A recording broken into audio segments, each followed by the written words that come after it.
sin. They said that in the Bible it's mentioned that if a person does something evil, the seventh generation is going to bear the burden. And now there are diseases which are there, like diabetes and all, which are genetically spread. So this established their concept of original sin. How to refute this? The sister has put forth an argument that one of her Christian friends were arguing and saying that there's mention in the Bible that if you do a sin 7 generations, you will get the sin. And today it's established that if you have diabetes, it is genetic. So maybe the great-great-great-grandfather or grandmother may have done a sin, so that's the punishment. Sister, if you read the Bible, I don't know which verse you're quoting about 7 generations, etc. But the Bible clearly mentions in the book of Ezekiel, chapter number 18, verse number 20, the soul that sinneth shall die. The father shall not bear the iniquity of the son, neither shall the son bear the iniquity of the father. The son shall not bear the iniquity of the father, neither shall the father bear the iniquity of the son. The wickedness of the wicked shall be upon him, and the righteousness of the righteous shall be upon him. But if the wicked turns away and comes to the part, he shall not die. So the Bible says the soul that sins shall die. The person who does the sin shall be responsible. Same thing as the Quran. Quran says no bearer of burden can bear the burdens of others. No bearer of burden can bear the burden of others. Same thing the Bible says, the soul that sins shall die. The father shall not bear the iniquity of the son, neither shall the son bear the iniquity of the father. Means the son shall not bear, iniquity means the sin. The son shall not bear the sin of the father, neither shall the father bear the sin of the son. The wickedness of the wicked shall be upon him, and the righteousness of the righteous shall be upon him. But if the wicked turns, means if the wicked repents, he shall not die. That means he will get his reward. So based on this verse of the Bible, I don't know which verse you're quoting, that 7th generation, anyway, this I'm giving with reference.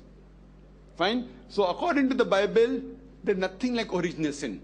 It is the concept of church, not of the Bible. It's not the concept of the Bible.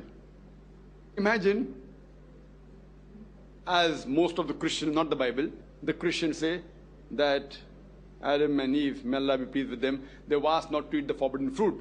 And Eve tempted Adam to eat the forbidden fruit. So Eve is a great sinner, and Adam ate the fruit. So did Adam, peace be upon him, ask me before eating? If he'd have asked me, and if God held me responsible, fine, logical. If Adam, he's my very first great grandfather, he didn't ask me.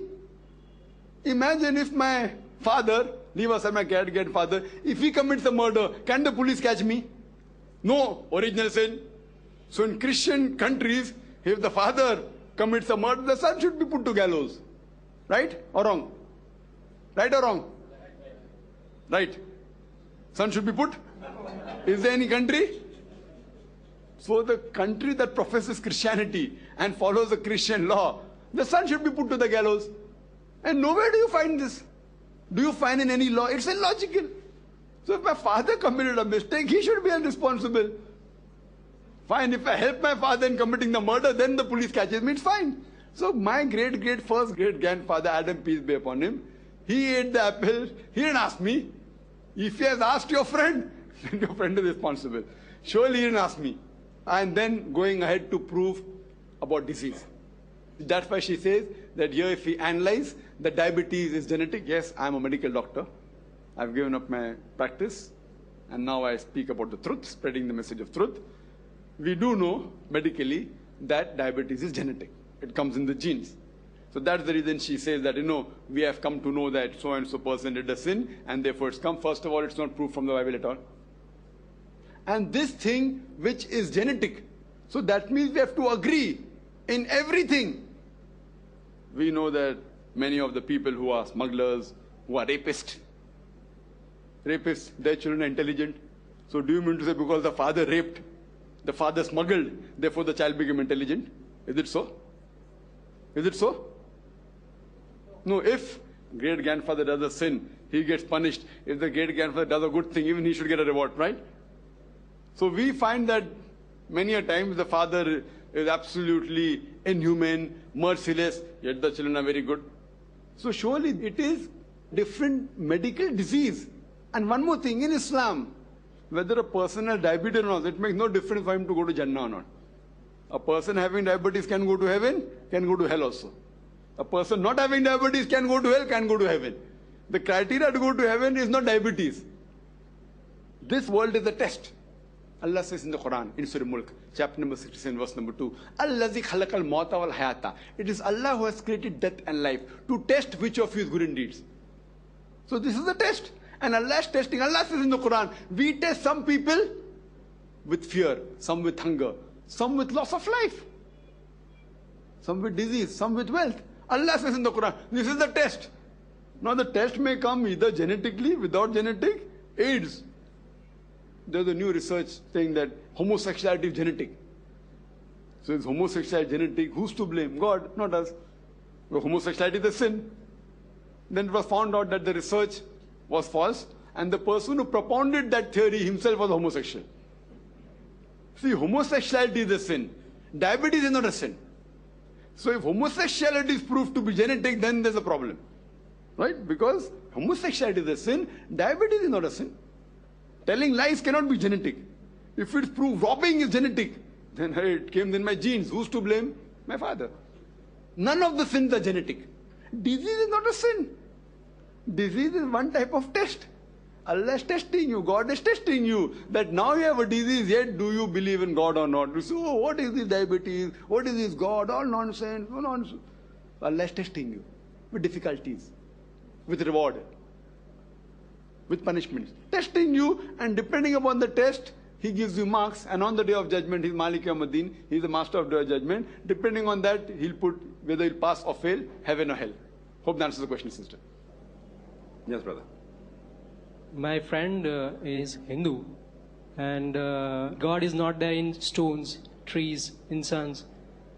Then they ask this, why you bow to only Kaaba? Why not in other directions?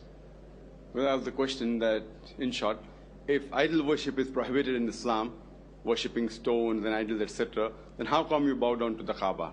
Are you worshipping the Kaaba, and why only in that direction? Is it that you worship the Kaaba? The reply to this question, and it's a very common question, is that no Muslim ever worships the Kaaba. The Kaaba is our Qibla. It is our direction. And we Muslims, we believe in unity. And if we have to offer Salah, the glorious Quran says in Surah Baqarah, chapter number 2, verse number 144, that wherever you are, bow in the direction of the Kaaba. That is our Qibla. For example, if you want to offer Salah here in this hall, some may say let's face north, some will say south, some will say east, some will say west. So for unity, all the Muslims throughout the world, we bow down to the same direction, that is the Qibla, towards the Kaaba. So if we are in the north, we bow towards the south. If we are in the south, we bow towards the north. If we are in the west, towards the east. If we are in the east, towards the west. And if we analyze, the first person who drew the world map of geography, he was a Muslim, his name was Al-Idrisi, in 1154. Previously, the Muslims, when we drew South Pole on top and North Pole down. Kaaba was in the center. Later on, the Western cartographers came and they turned the map upside down. North Pole on top and South Pole down. Yet the Kaaba is in the center, alhamdulillah. And further, when we go for Hajj or Umrah, when we go to Makkah, we do Tawaf, we do circumambulation on the Kaaba. The reason is because it is a command from Allah subhanahu wa ta'ala and our beloved Prophet Muhammad sallallahu alaihi wasallam. But if we have to think logically, what I can think is that every circle has got only one center. So when we circumambulate around the Kaaba, we are testifying that there is one Allah subhanahu wa ta'ala. There is only one God.